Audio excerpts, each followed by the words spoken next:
Le trou budgétaire de l'État fédéral est donc beaucoup plus profond que prévu. On avait parlé de 2,4 milliards, il faut en fait inverser les deux chiffres, puisque ce sont 4 milliards 200 millions d'euros que le gouvernement doit trouver pour boucler son prochain budget.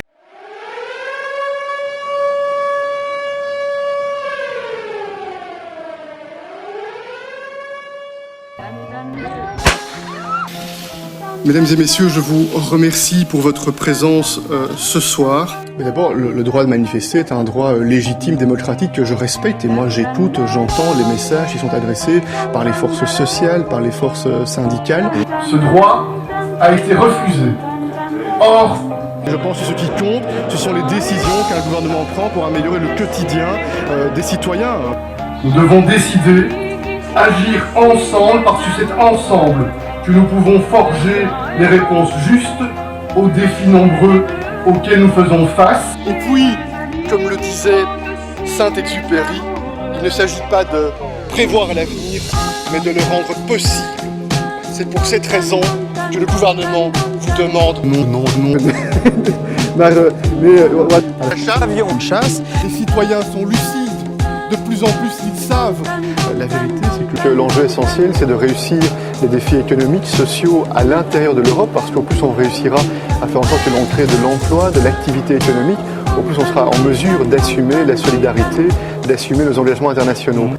Et enfin, parce que chose promise, chose due, notre avenir est commun. Nous devons absolument tous nous mobiliser. Je lance un appel aux responsables politiques de la majorité et de l'opposition. Éviter les Avion de chasse. Et l'histoire l'a toujours montré que le renforcement des droits démocratiques et des libertés personnelles va de pair avec l'amélioration des conditions de vie pour les populations.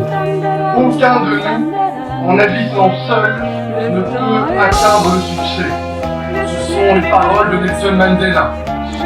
Look at this.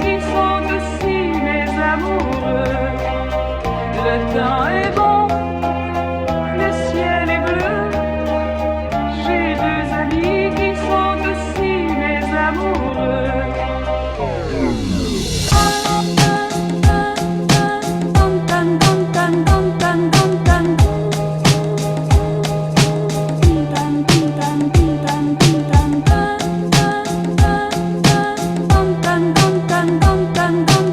Ça c'est très sage.